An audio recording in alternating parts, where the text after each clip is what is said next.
What I would do is challenge anyone listening to this, just try to be more connected with your environment. Try to be more connected with your food.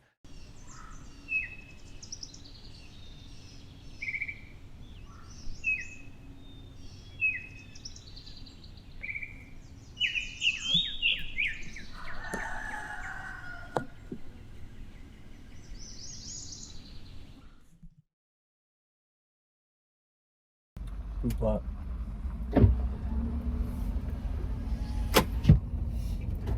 All right, I'm really doing it this time. Sorry, I'll try to make eye contact. I'm just not good at talking to myself in a camera. Not a big fan. But I need to generate more content. Not necessarily generate more content, but share more content. Because I record a lot of stuff. I do a lot of things that I think are very interesting. But I just never really take the time to share it. Gotcha. I just never really take the time to share it because I just don't have a lot of free time. So what I'm going to try to start doing, and this is not my first attempt at this, but I'm going to attempt to put out a weekly vlog type video just to kind of show you some of the things that I do on a daily and weekly basis, not just for myself, but for my clients, and hopefully find some of that interesting. My name is Thomas. I am the owner, operator, CEO, and employee of the month for the Untamed Ambition. The Untamed Ambition is at its roots, a habitat development company. But the main goal, the main priority, hey ladies, the main goal of my business is to enhance and create more appreciation for nature and protect nature in general so that the future generations of our planet can enjoy the things that we enjoy, and also so that we can sustain a healthy planet. Because I'm a firm believer that once the scales tip where more than 50% of our planet is out of the balance of the natural ecosystems, then we are doomed to a catastrophic failure. And I base that theory or those opinions on just what I know, things I've experienced in life, my education. I grew up on a farm. I was born and raised on a dairy farm that's still growing, getting bigger every year. And I was kind of the black sheep of the family. I preferred to spend my time in the woods. I wasn't afraid to work, not against farming. I just really, really enjoyed nature. So that's where it started. From there, I left and went to college to become a wildlife biologist. And in a roundabout way, I wound up working for a trail camera company in the outdoor industry for the last 10 years. So I started my collegiate career, or long-term career, with aspirations of becoming a biologist, and wound up working in the technology side of things, helping wildlife biologists collect information and study animals. And I learned quite a few things in my time. One of the most important things, and one of the things I stress to my clients, is that I learned how to observe and how to become a student of the world, not just when you're in a classroom, not just when you're reading a magazine article, but when you're out and about and immersed in whatever your environment may be. I hope it's a natural, native environment, but wherever you are immersed, it's about observing things and soaking up information, looking for trends, just looking for anything, but doing it objectively, right? You're not there looking for something for a reason. You're just observing, and then you put together a plan for a reason when you have a problem to solve. So that is really my job at the end of the day. Sorry, there's a little distracted. There's a little bit of chaos here. I don't know what you can see in the outside of the video, but driving through a school zone that is also a construction zone while pulling a trailer. So I'm just making sure I don't run anyone over since I'm trying to multitask here. That's my kid's school. Hi, Remy. Hope you're having a good day. Love ya. See you later. Bye. Today, it's Tuesday. It is the last week in September, so it's already getting into the fall. I have yet to bow hunt for myself in Wisconsin, really because I haven't needed to. The buck I'm after this year, I don't know, I'm just not super motivated to get super serious on him. I don't really even want to call him like a target buck. He's just a buck that I know is around. He's a mature buck, a neighbor kid. Put an arrow in his shoulder. I say kid, but he's a grown man married with multiple children. But he put an arrow in this buck last fall. The buck survived the shot. I had him on the food plot a couple days later. I don't know what he's going to be. I'm really hoping he's like a 150-inch 8-pointer this year. I really want to kill a big 8-pointer. But I've been kind of slow playing it, mostly because I just don't have time. I've been on client properties with most of what I'm doing, and my weekends have been busy with family. I've got 2 kids at home, and they are the priority of my life. So right now I'm just trying to squeeze in little bits of time here and there. I don't really know how my fall is going to go. That's what I'm trying to say. And when I do have time to hunt lately, which I haven't had any yet in Wisconsin, but I just kind of enjoy doing it with other people more now. I've done the long, lonesome grinds season after season, and I do enjoy that. But I've kind of peaked as a whitetail hunter, if you want to say that. And I don't mean that in a negative way, like I'm coming back down. I just hit the top level of what can be accomplished by working my butt off for it. And I proved it a few times with some deer, and I know exactly what it takes to kill a big buck. I just, haven't put in the time the last few years the way I did the previous few years, working with the neighbors, working with the other people that hunt on our property in one way, shape, or form, even though it's usually not working with them, but more so adjusting to what they're doing. But it just takes a lot of time in my situation. So I've learned a lot along the way, and basically had to take the Tony Robbins approach to killing whitetails, which is, if you fail at whatever it is that you're trying to do, you just try another way, and you just keep on trying different ways until you find the way that works. And that's basically the story of every one of my seasons. So this season, I'm going to try and take you guys along for the ride a little bit more. Just kind of show you some of the obstacles and the crap that I go through to even get eyes on mature bucks on the property that I hunt. This is a family property. It's the farm that I was born and raised on, myself, and I have 4 other siblings, 2 sisters and 2 brothers. And they don't really hunt as much. Some of them hunt.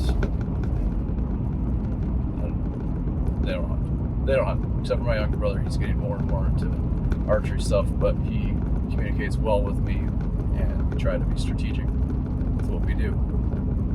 But in addition to my immediate family, apparently, allegedly, there was some sort of unwritten, unspoken agreement that 17 other extended family members had free reign and total control over the non-tillable areas of the farm. So there is a lot of pressure, let's just say that.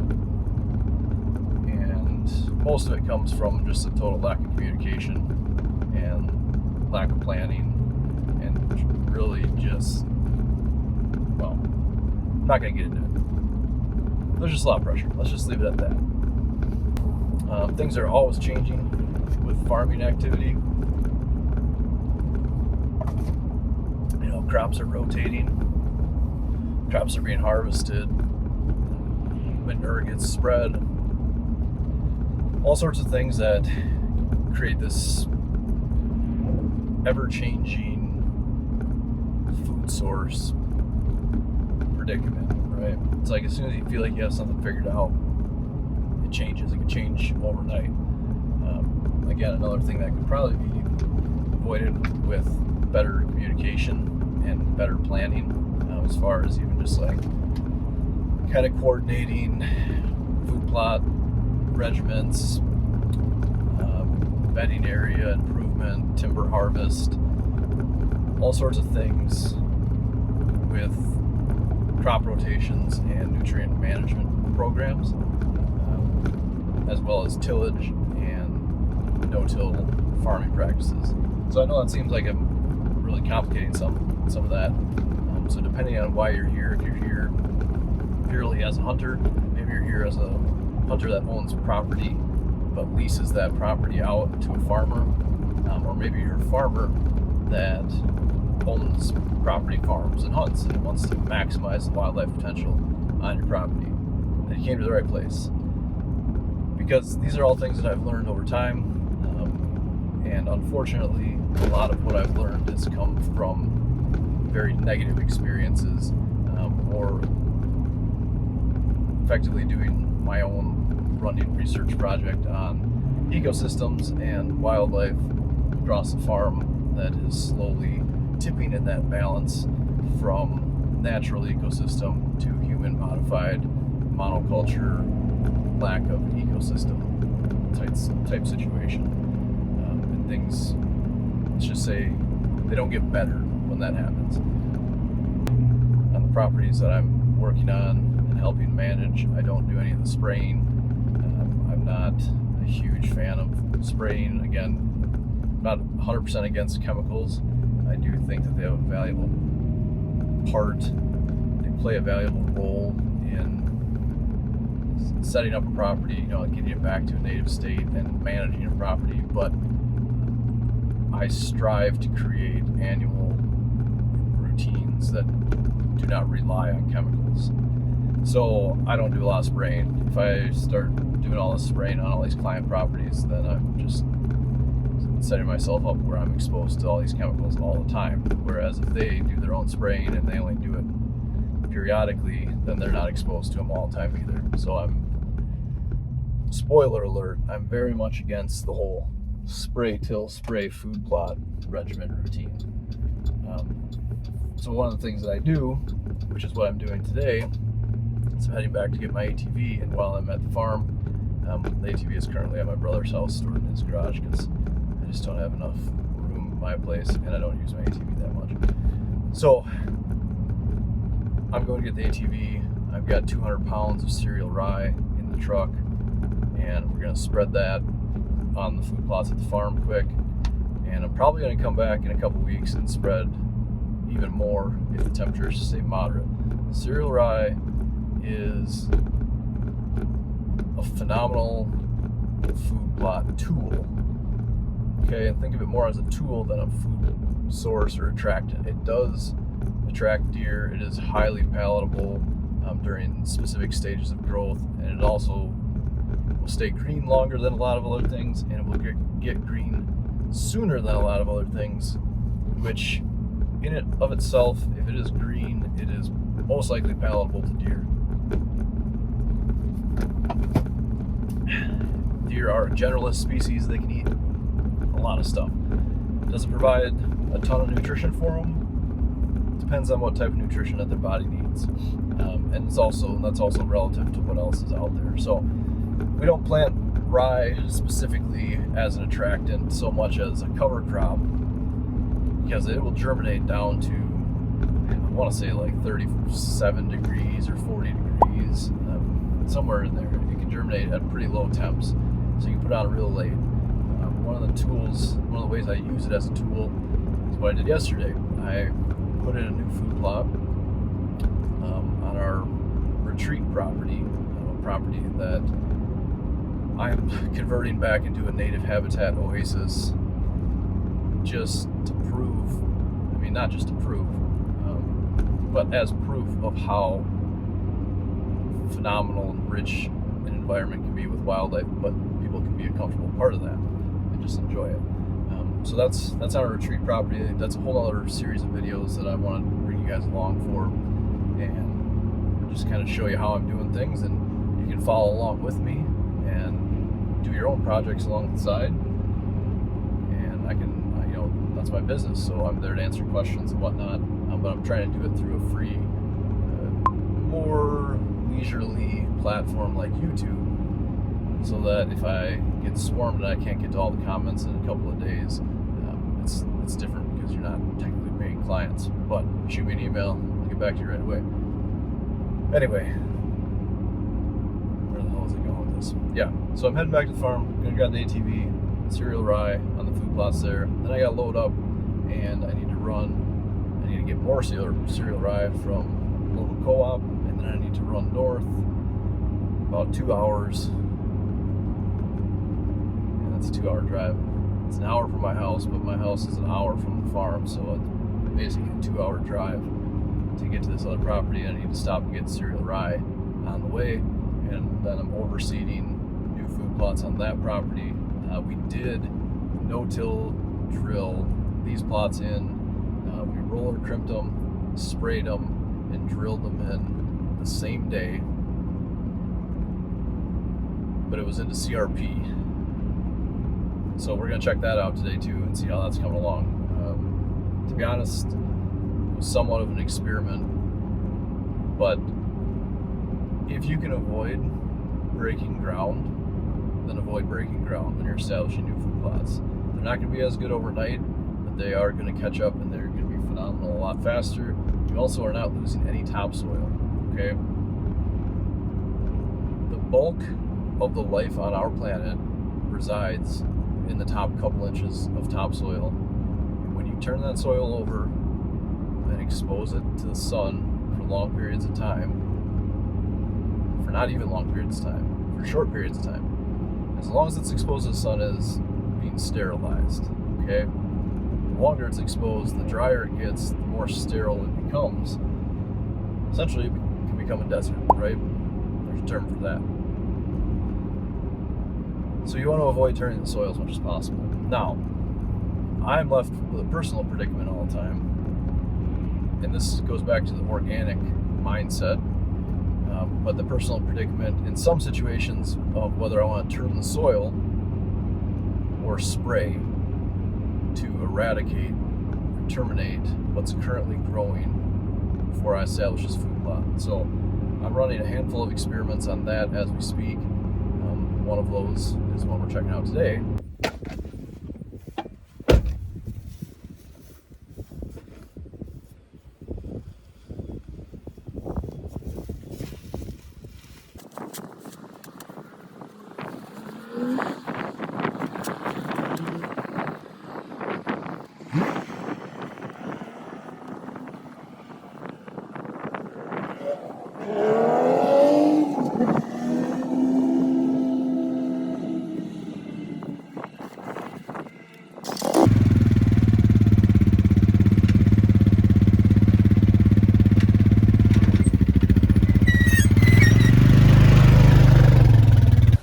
Food plot. This is kind of my first stop. I want to talk just a little bit about the food plot system that I use, because the rest of the food plots are going to be down in the area where I'm hunting this deer, so I don't want to talk down there. I just kind of want to zip in, zip out. In fact, I'm not even a huge fan of using my ATV down there this time of year, but I don't plan on being down there to hunt for a little while. And there's still plenty of leaves on the trees, and it's nice and windy, so I figure I can get in, get out, move on with life. But this is the first food plot you can see behind me. This is a kind of a hidey hole. No, not really a hidey hole. Hidey hole, in my definition, would be much closer to bedding. This is more of a transition food plot, like a staging area where the deer can come, still secluded, nice and small, and then bump out. Behind me you can see a much bigger alfalfa field.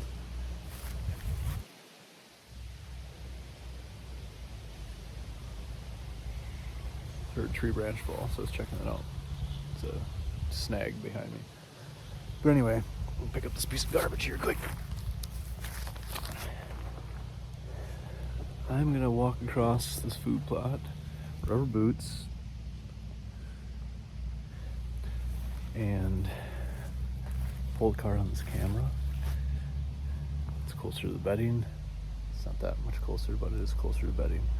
Then I'm gonna jump on the four-wheeler and put a heavy coating of cereal rye on this stuff. As you can see, this stuff looks real good. Brassicas are looking good. Everything looks real good. You can see some peas there. But the rye and the oats are way too tall. So they're past the point where deer are actually gonna feed on them, but they still provide value. There's also some buckwheat in here you can see poking up. Various different types of brassicas. Looks really good. This was all no-tilled in the last week of July, but you can see there's still some weed competition. This plot was pretty weedy, and basically what I did is I came out here.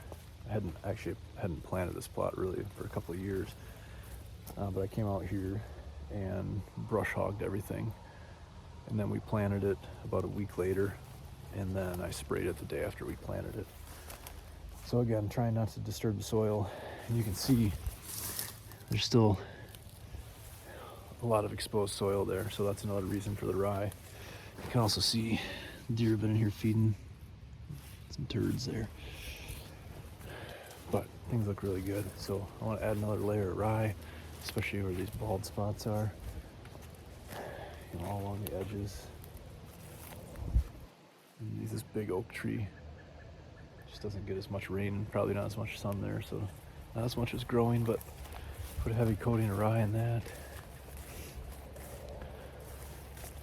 This is definitely going to need to be sprayed again next spring to kill off these grasses before we get into our complete chemical-free routine, but the soil here is pretty good, so that's always a perk.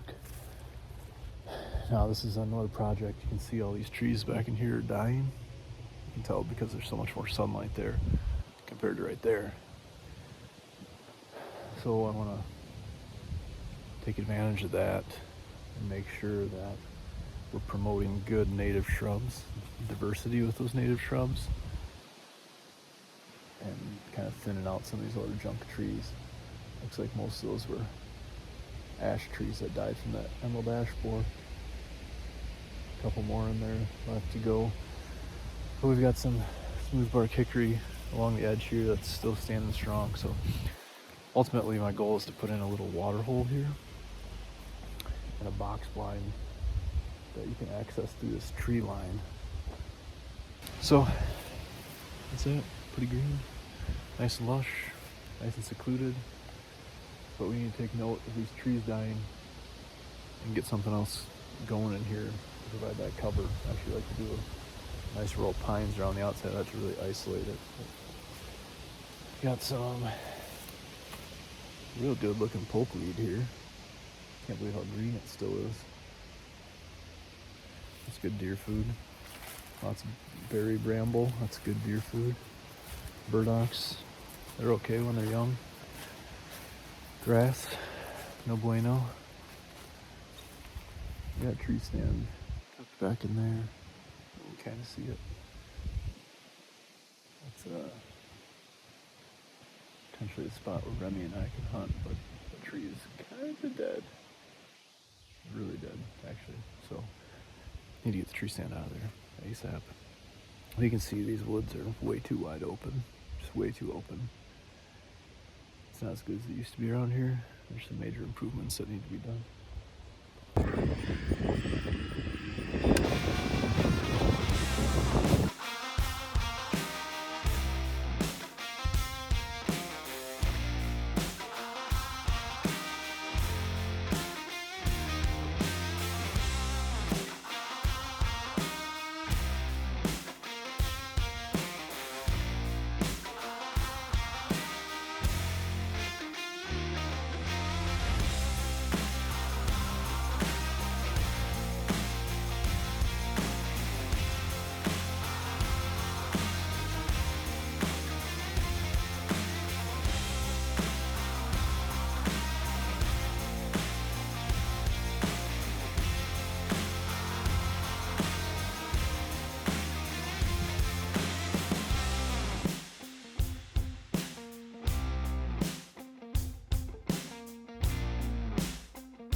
Right, we're on plot number 2 of the day. Just put 50 pounds of rye on this one as well. You can see, looks very similar. Same fall blend planted here. This is the impossible plot to hunt. I did put Orion box blind in last year to help conceal scent, and I am working to dramatically improve the habitat, traction, and holding power of this spot. I took out this whole edge this spring, just junk trees, and letting the brush and stuff and natives grow back in there. Buck's bed right up in there, so they can basically watch everything that's going on. Milkweed seed there, going airborne. Maybe not, but anyway, I just spread this. I tried to record it on the camera by putting the camera on one of those tree tubes, but it didn't last very long.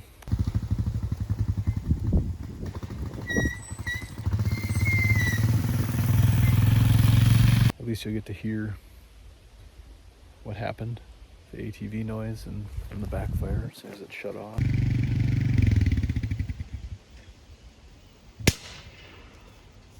So that's always fun, but I'm gonna check this camera here and on to the next one.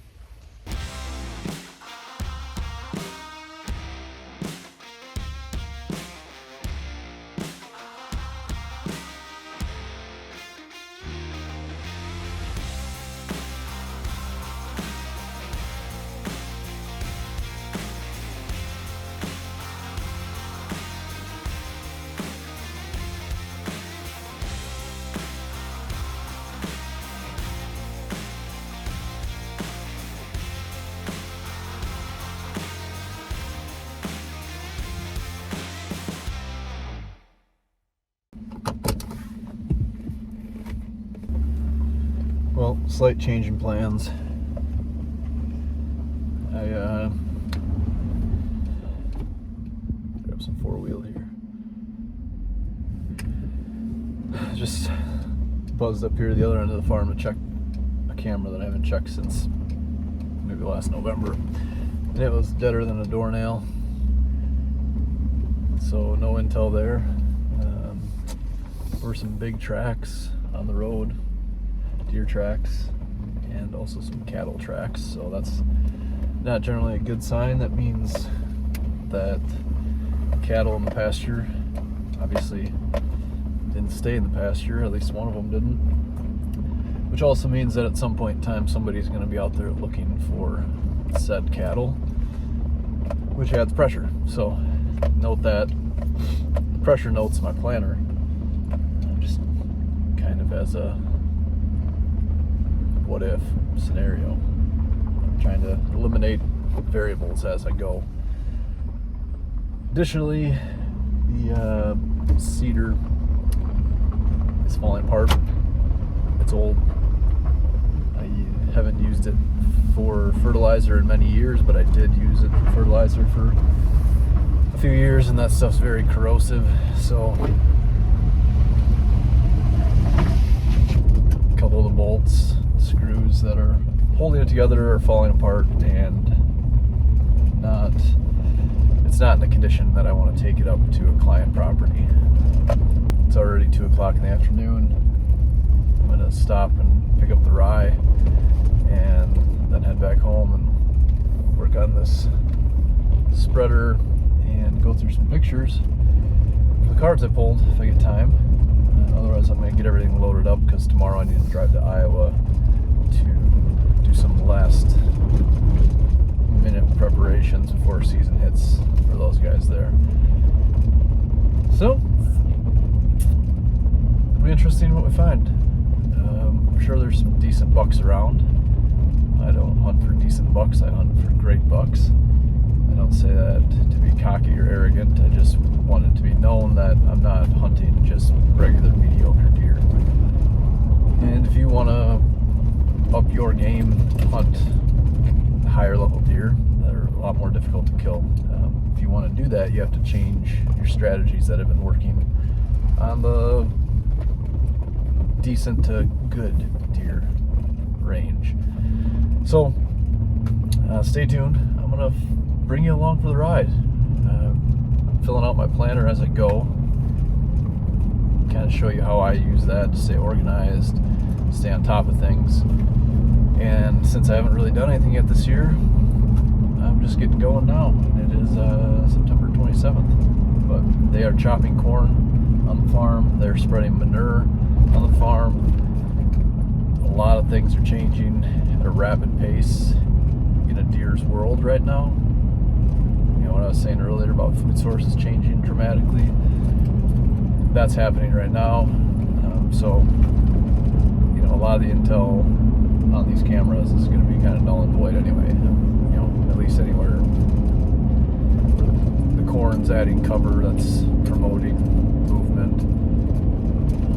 Anywhere that there was food source that might be getting manure spread on it, all those things are going to change. So, but I didn't miss the early season. What I'm going to end up doing is kicking myself when I get a big buck on one of these pictures that was hitting a food plot or working his way towards a field edge or something during daylight consistently, and then I just missed an opportunity. But that's okay. That's how it goes. But anyway, stay tuned.